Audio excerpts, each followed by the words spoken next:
우리 한번 옆 사람을 가리키면서 한번 인사하겠습니다. 당신은 가장 많은 축복을 받은 사람입니다.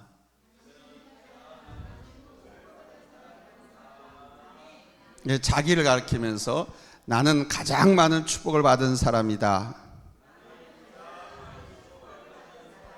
자, 우리 하나님 앞에 고백합니다. 나는 가장 많은 축복을 받은 사람입니다.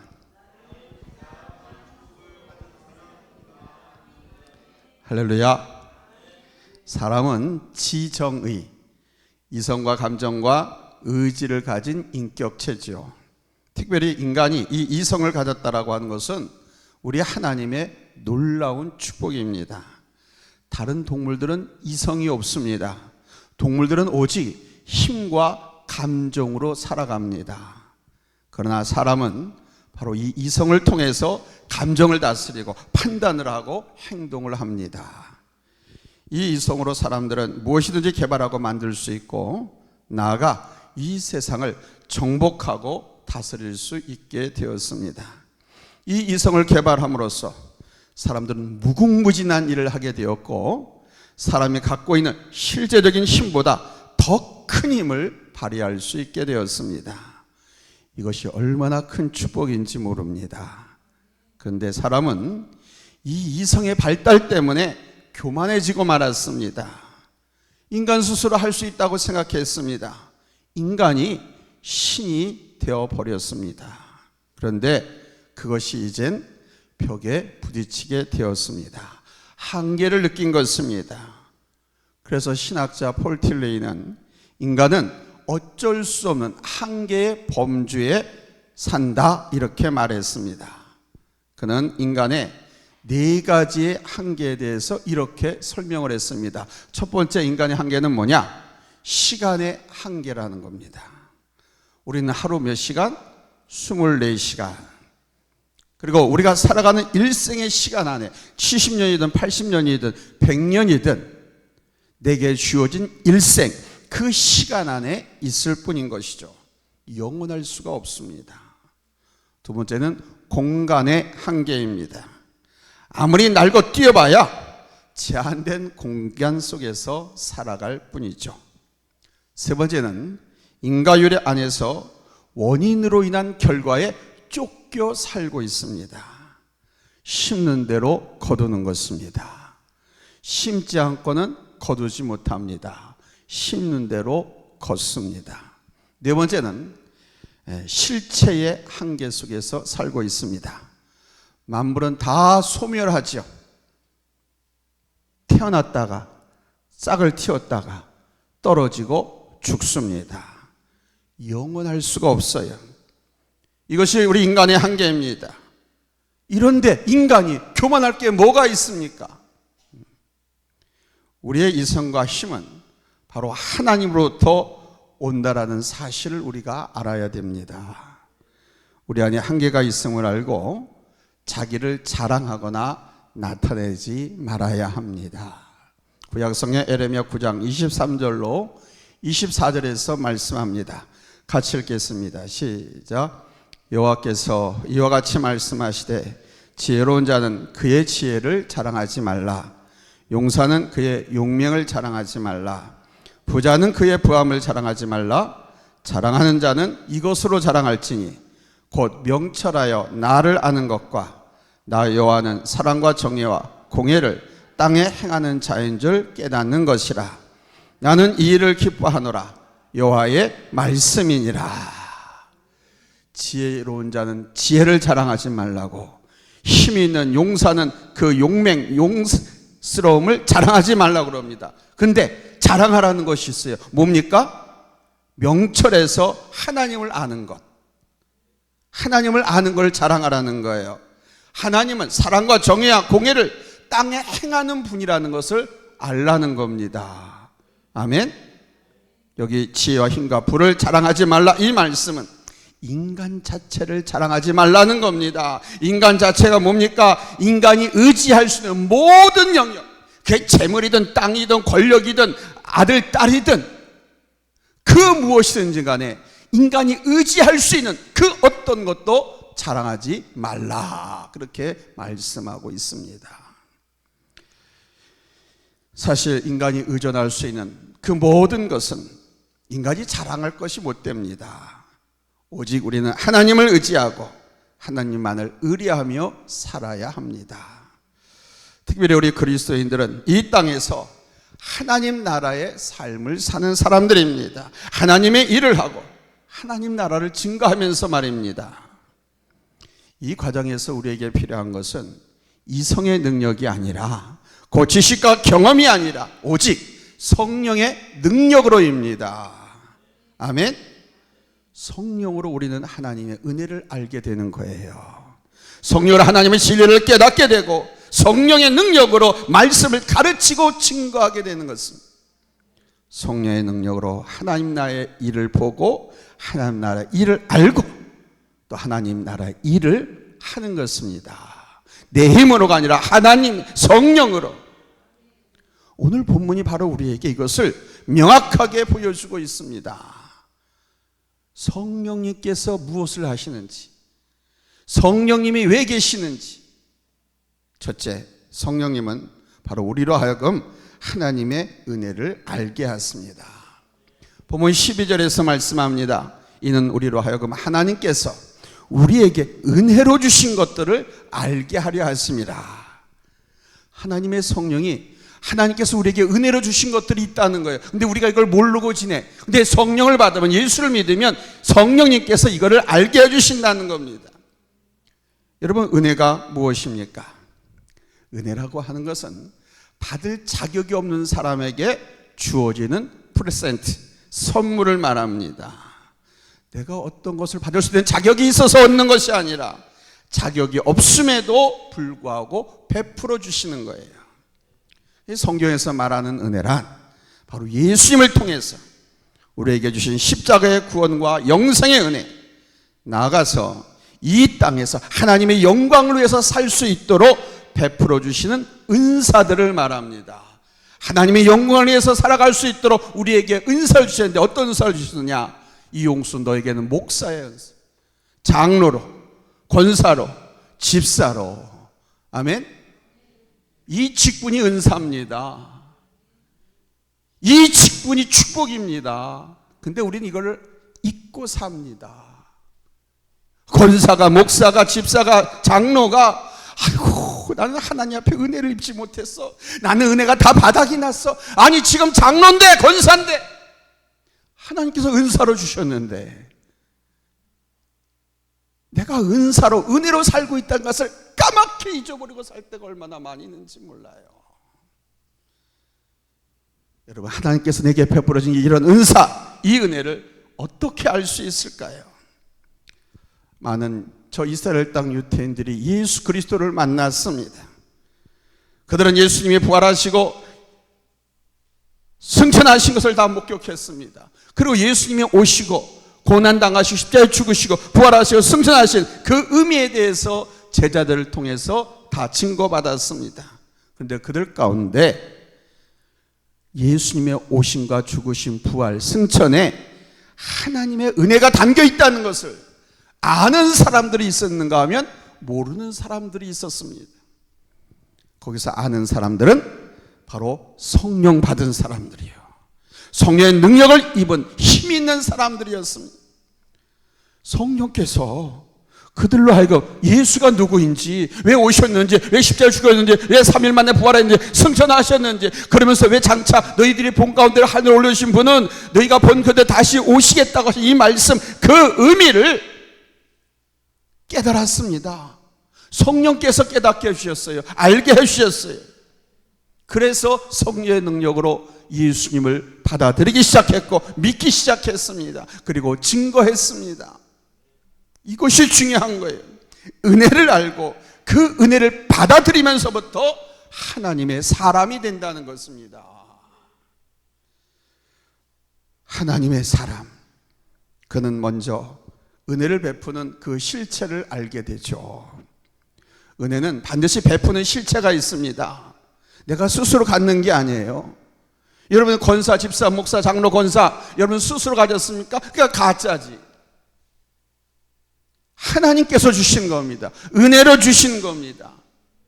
그리고 인간 이용수, 목사 이용수를 통해서 여러분에게 임명을 하고 여러분에게 그 직분을 주시지만 이것이 하나님께서 주신 것이다라고 하는 것을 뭐가 알게, 성령께서 알게 하신다는 거예요.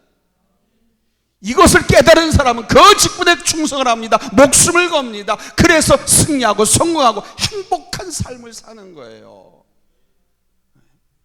성령께서 날마다 깨우쳐주고 알려준데도 불구하고 아이고 나는 장로도 못되고 권사도 못되고 집사도 못되고 아이고 나 같은 게 뭐 나는 아무것도 몰라요. 나는 할 줄도 몰라요. 아이고 하나님 목사님 나한테 말하지 마세요. 나한테 하지 말아세요.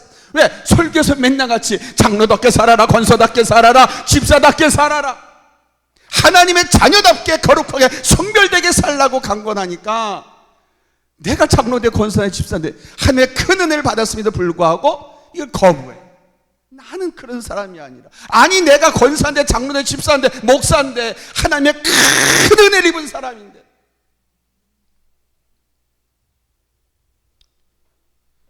여러분, 은혜를 생각하는 사람은 반드시 그 은혜를 베풀어 주신 대상이 있다는 것을 알게 되는 줄로 믿습니다.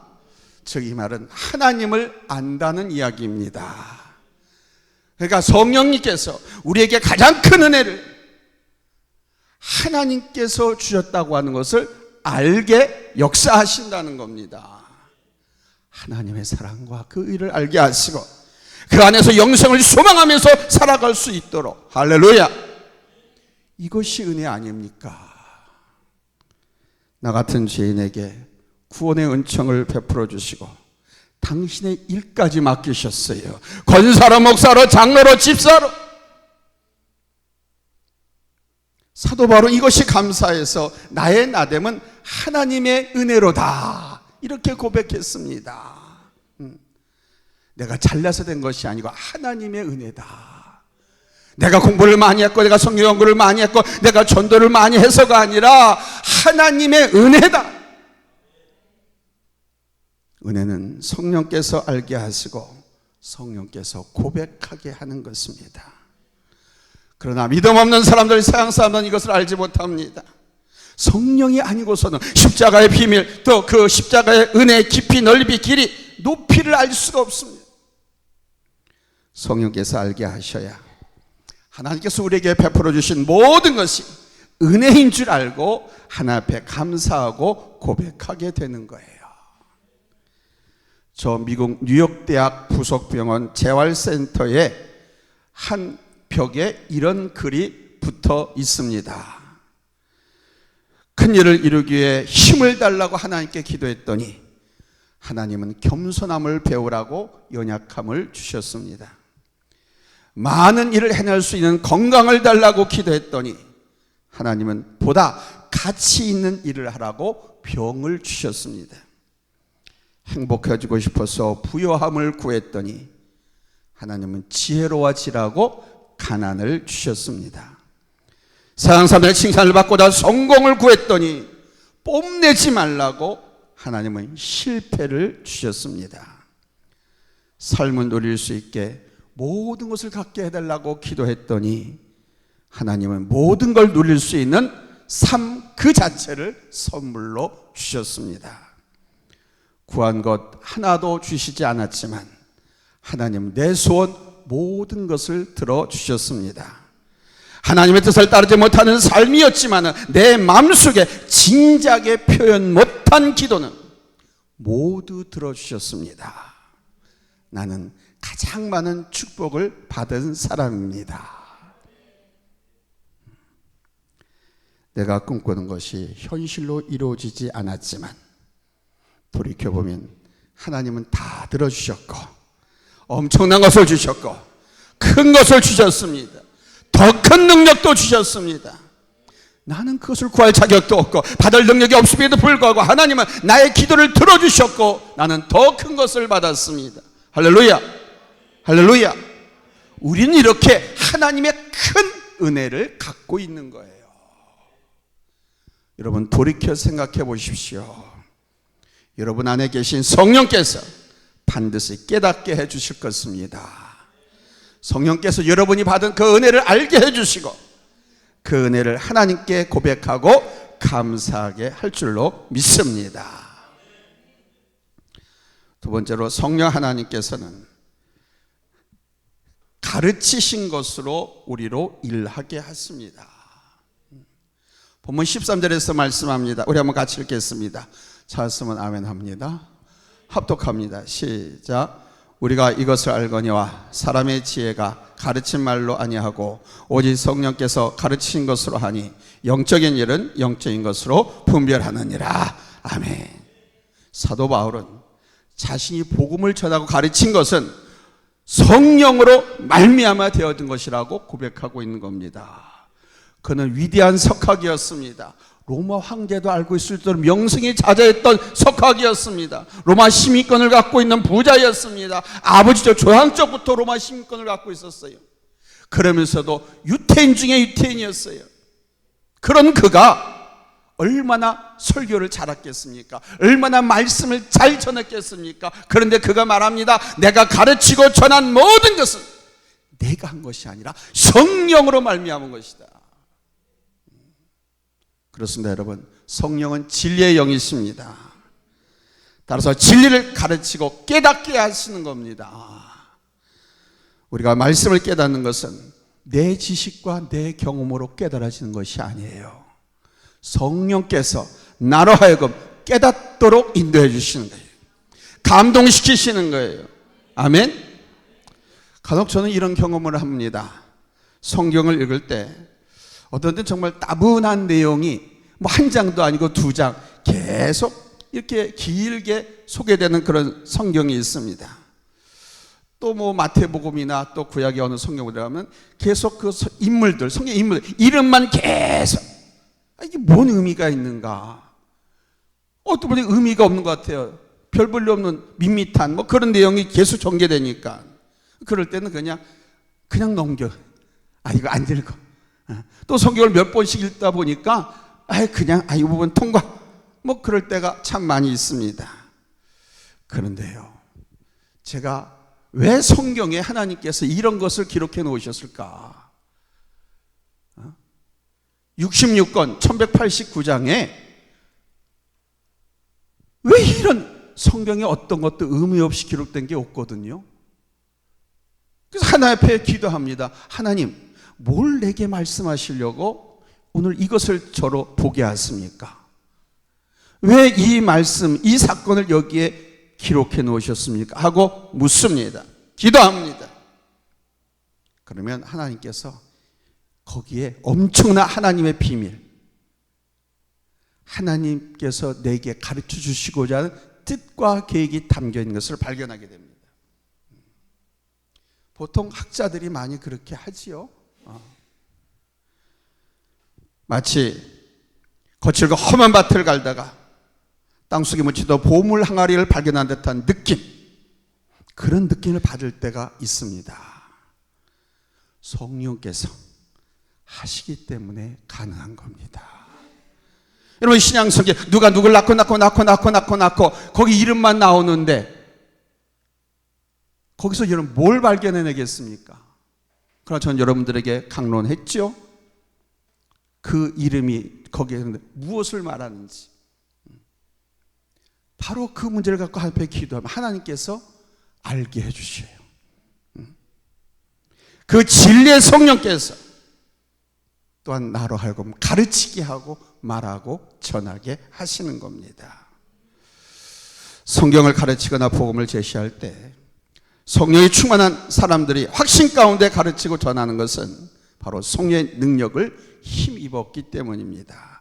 그래서 제가 이렇게 말씀드리잖아요. 저도 조용조용하게 설교할 줄 안다고. 그런데 하나님께서 내게 주신 성령의 감동으로 깨닫게 해주신 말씀에 확신이 있고 자신이 있으면 힘있게 강력하게 선포하는 겁니다. 내가 깨닫고 내게 주신 말씀이 확실하면, 분명하면 여러분 나도 확실하게, 담대하게, 강력하게 여러분 증거하는 줄로 믿습니다. 제가 전도 훈련을 하면서 깨달은 것이 하나 있습니다. 참 놀라운 것은 많이 배웠거나 신앙생활을 오래 했거나 성경을 잘 안다고 하는 사람이 전도를 잘하는 것이 아니라 늘 성령을 의지하고 기도하는 사람이 전도도 잘 하더라는 것입니다. 우리 교회 어떤 한 분은 다른 성도들에 비해서 학력이 그렇게 좋은 사람이 아니었습니다. 근데 이분이 전도를 얼마나 잘하는지 모릅니다. 그분의 학력은 초등학교도 못 나왔어요. 근데 기도하고 성경 읽고 목회자 가르친 대로 끌고 가니까 이 사람이 눈도 따뜻해서 성경도 다 읽을 줄 알아. 그리고 전도를 하는데 얼마나 전도를 잘하는지 몰라. 나보다도 더 잘해. 나는 좀 장황하게 설명을 하잖아요, 성경에다 복음을 전할 때. 근데 이분은 아주 간단하게 엑기스만 탁탁 집어서 전도해요. 사람의 능력이 아니라 바로 성령의 능력을 힘입었기 때문이죠. 성령이 함께 하시기 때문에 여러분, 그런 분의 전도에는 역사가 있는 거예요. 할렐루야. 성령은 이렇게 여러분 진리를 깨닫게 하고 말하게 하고 가르치게 하시는 줄로 믿습니다. 성령 하나님의 역사예요. 세 번째로, 성령님은 하나님의 일을 받고 알 수 있게 역사하십니다. 자, 본문 14절 말씀 우리 한번 같이 읽겠습니다. 14절 찾았으면 아멘 합니다. 합독합니다. 시작. 육에 속한 사람은 하나님의 성령의 일들을 받지 아니하나니 이는 그것들이 그에게는 어리석게 보임이요 또 그는 그것들을 알 수도 없나니 그러한 일은 영적으로 분별되기 때문이라. 아멘. 여러분, 십자가와 부활의 복음을 비롯한 하나님의 모든 일을 알 수 있는 길이 어디에 있습니까? 십자가와 복음, 구원, 영생, 천국과 지옥, 하나님의 모든 계획, 모든 비밀을 알 수 있는 방법 어디에 있다고 생각하십니까? 그리고 우리 하나님은 좋으신 하나님, 나를 구원하신 하나님, 나를 축복하신 하나님, 나를 도우시고 지키신 하나님, 이 하나님을 믿고 의지할 수 있는 힘, 그 믿음의 힘, 그것은 어디서 나온다고 생각하십니까? 여러분, 성령으로 말미암는 거예요. 성령님. 세상 사람들은 복음을 이해할 수 없을 뿐만 아니라 하나님의 일을 알 수도 없어요. 세상 사람들은요, 무슨 일이든지 그 똑똑한 이성, 경험, 이것을 합리적으로 보려고 합니다. 그래서 경험과 이성, 지식으로 수용되거나 이해가 되지 않으면 믿지 않아요. 동의하지도 않아요. 따라가지도 않아요.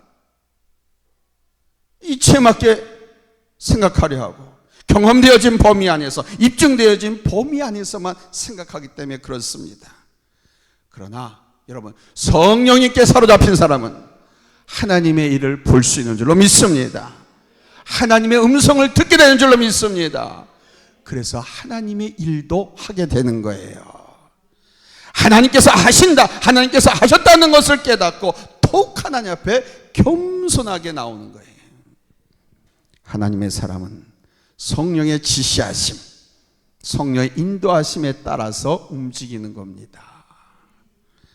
사도 바울이 로마로 압송되어질 때 미항이라고 하는 곳에 머물게 되었습니다. 이들이 여기서 머문 시점은 10월 중순이 지난 때였습니다. 여기서 선장과 선원들은 다른 항구, 베니스라고 하는 항구로 이동하려고 했습니다. 왜냐하면 이 미항이라고 하는 항구는 작은 항구예요. 그래서 여기서 겨울을 나기가 매우 불편합니다.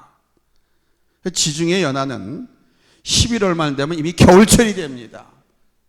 11월만 돼도 우리 작년에 우리 11월 초에 가봤잖아요. 거기 이 터키하고 그리스에 가봤잖아요. 11월 초만 돼도 추워요. 일기가 불순해요. 그래가지고 다음에 2월달 될 때까지 항해하기가 쉽지 않습니다. 따라서 겨울이 되기 전에 빨리 그 미항을 벗어나서 좋은 항구, 번창하고 화려한 항구 도시를 가서 겨울나기를 원했습니다. 그런데 성령께서 사도 바울에게 항해를 하지 않는 것이 좋겠다라고 하는 마음을 주셨습니다. 그래서 사도 바울을 호송하는 백부장에게 말을 했습니다. 내가 기도해 봤더니 하나님께서 다른 항구로 지금 가면 안 된다. 큰일 난다. 이런 마음을 주셨습니다. 라고 말했어요. 그랬더니 이 백부장은 사도 바울의 이 말을 듣고도 다른 선장과 선주의 말을 더 신임했습니다. 그들이 가자고 하니까 그래 가자, 뭔 일이 있겠냐 하면서 출발했습니다. 뭐 그럴 수밖에 없죠. 백부장이라고 해도 선장과 선주는 뱃사람들 아닙니까? 그 지역을 오랫동안 왔다 갔다 하고 장사했던 사람들이니까 사도 바울 말보다, 주의 종의 말보다 그 전문가들의 말을 더 신임했겠죠. 그래서 항해를 했어요. 미항을 떠났어요. 그런데 얼마 못 가서 바다 한복판에서 유라굴로라고 하는 광풍을 만나, 미친 바람, 폭풍을 만납니다. 파도가 대전처럼 밀쳐오고 모두가 다 죽을 고비를 맞게 되죠. 상품 물건을 팔아서 돈 버는 상인들의 짐 다 바닷속에 버립니다. 왜? 목숨 하나 살려고. 뭐 가져간 짐승들 역시 팔려고 했는데 다 버립니다. 아무튼 간에 천신만고 끝에 그 죽음의 위비를 넘기고 표류하다가 간신히 살아나게 됐습니다. 이것이 세상이에요. 이것이 세상이에요. 지식과 경험을 전적으로 의지하는 것이 세상입니다. 그러나 여러분, 우리 그리스도인들은 지식과 경험, 이성, 이것도 내려놓고 먼저 우리 하나님의 음성을 들을 수 있어야 할 줄로 믿습니다. 성경을 잘 보세요. 아니, 세심히 뚫어져라 한번 보세요. 성경 결코 합리적인 것만을 우리에게 제시하지 않습니다. 성경 창세기 1장 1절부터 요한계시록 마지막 끝까지 여러분 자세히 살펴보시오. 어디에 합리적인 사건, 우리의 이성과 우리의 지혜로 깨닫고 알만한 그런 사건을 여러분 기록해 놨는가? 없습니다. 천지창조에서부터 인간의 창조, 하나님이 능력으로 말씀으로 창조하셨대. 이게 세상 지식과 학문으로 알아요? 믿음으로 알죠. 누가 알게 합니까? 성령 하나님께서. 아브라함과 이삭과 야곱, 요셉, 모세와 이스라엘 백성들을 통해서 기돈의 300명 용사들과 미디안 족속과의 싸움, 300명 갖고 어마무리한 거대한 각은 미디안을 멸망시켜버려요. 이게 이해가 됩니까? 따잇과 골리앗의 싸움,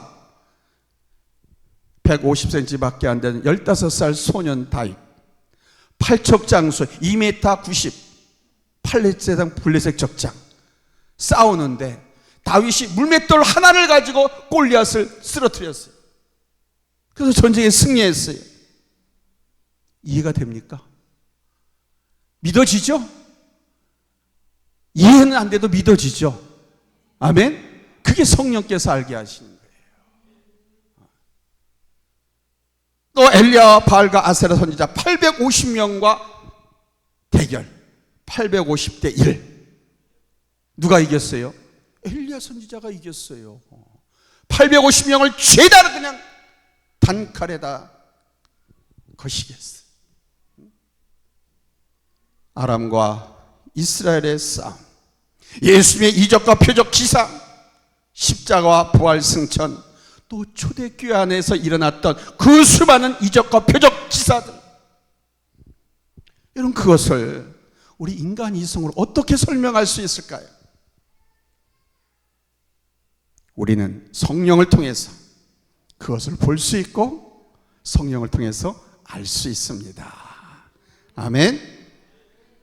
그리고 하나님을 의지하도록 성령께서 인도하시는 거예요. 하나님께서 하실 일이 너무나 많기 때문에 바로 성령을 통해서 알게 하시고 성령을 통해서 의지하게 하는 것입니다. 그래서 삼위의 하나님이라고 그래요. 성부 하나님, 성자 예수님, 성령 하나님. 이 성령 하나님의 사역, 역할이 바로 이거예요. 하나님의 말씀도 기억나게 해주시고 그 말씀을 믿고 의지했더니 그 말씀에 순종하게 해서 기적도 경험하게 하시고 승리도 하게 하시고 죽어가던 사람이 살아나기도 하고. 아멘. 이 성령께서 하시는 거예요. 내가 하는 게 아니에요. 세상이 하는 게 아니에요. 지식이 하는 게 아니에요. 믿음이 성령께서 역사하시는 거예요. 아멘. 말씀 맺겠습니다. 사랑하는 성도 여러분, 설교 되게 빨리 끝나죠? 여러분이 지금 은혜 받고 있다는 거예요. 우리는 성령의 사람이 맞습니다. 성령의 사람은 성령으로 하나님의 크신 은혜를 알고 고백하게 됩니다. 성령으로 진리를 보고 하나님의 뜻을 분별하고 증거하고 가르치게 되는 거예요. 성령으로 하나님의 일을 보고 하나님의 역사에 참여하게 되는 겁니다. 성령의 사람은 조금 힘들고 어려운 일이 있다 하더라도 조금 힘들 뿐이다, 이런 믿음을 갖고 하나님의 영광을 위해서 나간다면 하나님께서 하실 일을 보게 될 줄로 믿습니다. 왜? 성령께서 함께 하시면 능치 못함이 없기 때문입니다. 여러분, 물이 높은 곳에서 낮은 곳으로 내리는 게 자연의 순리죠. 근데 여러분, 이 물이 영리에서 올라가는 거 보셨습니까? 어디 가면 볼 수 있냐면요, 비 오는 날 차를 몰고 앞으로 한번 가보는 거예요. 비가 유리창에 막 내립니다. 근데 차가 앞으로 푹 가면 유리창에 내리는 비가 영리에서 위로 올라갑니다. 보셨죠? 왜 그럴까요? 차의 힘과 달릴 때의 바람의 힘에 의해서인 거예요. 나 혼자 힘으로 가게 되면 다 떨어지고 맙니다. 그러나 여러분, 하나님께서 함께 하시면 불가능한 것도 가능한 줄로 믿습니다. 할 수 있거든요. 무슨 말이냐? 믿는 자에게 능치 못함이 없느니라. 이것이 믿음의 능력이에요. 우리는 성령으로 하나님께서 하실 일들을 기대하고 바라보고 나가야 할 줄로 믿습니다. 하나님을 위한 일에는 절대로 불가능한 일이 있을 수 없습니다. 하나님께서 우리에게 주신 비전 또한 꺾일 수가 없습니다. 절대로. 성령으로 충만하십시오. 그리고 성령 안에서 사는 은혜와 풍성함과 하나님의 역사를 체험하고 누리는 우리 성도들이 다 되시기를 예수님의 이름으로 축원합니다. 할렐루야. 하나님의 일에는 절대로 불가능이 없습니다. 절망이 없습니다. 하나님께서 우리에게 주신 비전은 꺾일 수가 없습니다. 절대로 꺾일 수 없습니다. 가능합니다. 아멘. 눈에 보이지 않는 미래 장래일이지만은 비전으로 주신 것은 우리의 눈에 보이도록, 우리의 손에 잠겨지도록 하나님께서 역사해 주실 줄로 믿습니다. 할렐루야. 기도하겠습니다.